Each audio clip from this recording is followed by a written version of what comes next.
Guys నాకు కాలు ఇరిగింది గైస్. నేను కూడా కష్టపడి నా పెళ్లి చూపులకు నేనే ఇల్లు దొరుకుతుంది. అందరూ గెటెడ్ విత్ మీ అని మేకప్ వేసుకుంటే నేను మాత్రం గెటెడ్ విత్ మీ అని మీ అందరికి ఇల్లు మేకప్ చూపిస్తూ వచ్చేసేయండి. సండే రోజు మా అత్త వాళ్ళు వస్తున్నారు కాబట్టి ఇంకా సాటర్డే రోజు అంతా క్లీనింగ్ అయితే పెట్టుకోమన్నమాట. సాటర్డే రోజే కాదు, థర్స్డే, ఫ్రైడే, సాటర్డే 3 రోజుల నుంచి ఒక్కొక్క రూమ్ దులుపుకుంటూ వస్తున్నాము. సాటర్డే రోజు మాత్రం హాల్ అయితే దులిపినాం అనమాట. మొత్తానికి డెకరేషన్ కోసం అని చెప్పేసి పడదలని బొమ్మలని ఇట్లా అన్ని చదువుకుంటాం కానీ ఇట్లా దులిపేటప్పుడు మాత్రం చుక్కలే కనిపిస్తాయి మనకి. మా డాడీ లేకుండే మా అన్నయ్య మాత్రం మంచిగా అనుకున్నాను. నేనే కష్టపడి నా పెళ్లి చూపుల రోజు నేనే ఇల్లు దులుపుకుంటున్నాను అనమాట. దాంట్లో నేను ముందు రోజు కింద పడ్డా కాబట్టి కాలైతే ఘోరంగా నొప్పి ఉంది. అయినా కూడా పనులు చేసుకోవాలి కాబట్టి చేసుకుంటాం అనమాట. మా అన్న మాత్రం మా అన్న బెడ్రూమ్, మా అన్న వాష్రూమ్ అంతా మా అన్నయ్యనే చేసుకున్నాడు.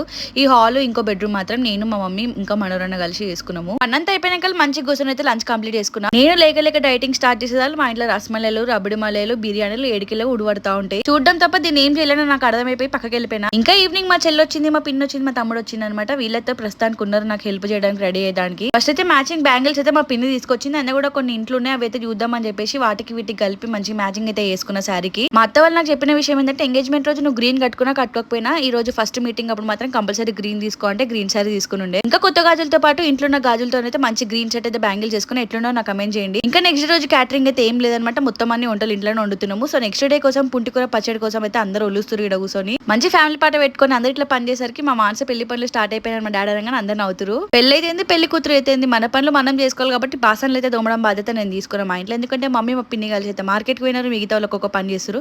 ఇంకా నాకే ఇట్లా బాసనలు అయితే చూడబుద్ది కాలేదు, అందుకని చెప్పేసి మొత్తం బాసనలు అయితే దోమేసిన. ప్రీవియస్ వీడియోకి చాలా మంది కంగ్రాచులేషన్స్ చెప్పినారు. వాళ్ళందరూ కూడా thank you so much guys. నాకు యాక్సిడెంట్ అయిందని చెప్పగానే అందరూ కూడా నజర్ తాకింది అన్నారు. అందుకని చెప్పేసి నా పెళ్లి కొడుకు ఫోటో ఇంకా పెట్టాలా లేదా అని ఆలోచిస్తాను. ఇంతకు మీరు చెప్పండి, పెళ్లి కొడుకు ఫోటో పెట్టాలా లేదా? కిచెన్ అయితే క్లీన్ అయిపోయింది. మమ్మీ మా పిన్ని కూర్చొని అయితే మొత్తం అంతా ఆకురాలు ఒలుస్తుంది. మాకు పనులకే సరిపోయింది కాబట్టి డిన్నర్ కోసం మాత్రం ఏఫిల్ నుంచి ఫ్రైడ్ రైస్, నూడిల్స్ అయితే తెప్పించుకున్నాము. ఇంకా రాత్రి 11 గంటలకి మా చెల్లె ఇంట్లో బ్యూటీ పార్లర్ అయితే ఓపెన్ చేసేసింది. అందరికీ మాస్క్లు అయితే పెట్టేసింది. నిజంగా చెప్తే మాస్కులు చాలా ఎఫెక్టివ్ అనిపించింది నా ఫేస్ కి. నేను ఇది ఫస్ట్ టైం యూజ్ చేసిన, పెట్టుకున్న కొంచెం సేపు చిమ్మ అనిపించింది. కాకపోతే ఫేస్ వాష్ చేసుకున్న చాలా చల్లగా అనిపించింది ఫేస్ అయితే. నాకు అన్నయ్యకి మా చెల్లెకే కాదు మా మమ్మీకి పిన్ని కూడా పెట్టేసింది అన్నట్టు మా చెల్లె మొత్తానికి. ఫైనల్ గా అందరం రేపటి కోసం అయితే మొత్తం రెడీ అయిపోయినాము. శారీ రెడీ అయిపోయింది, గాజులు రెడీ అయిపోయింది, అంతా రెడీ అయిపోయింది. అంతా మంచిగా ఉంది అనుకునేసరికి అయిపోయింది ఏదో ఒకటి. ఇంతకు ఏమైందంటే రాత్రి నుంచి నాకు ఎందుకో కన్ను గుంజుతుంది అనుకున్నా. ఇంకా పొద్దున్న లేసరికి అయితే మొత్తం వేడి కూర్పు అయిపోయింది కన్నుకి.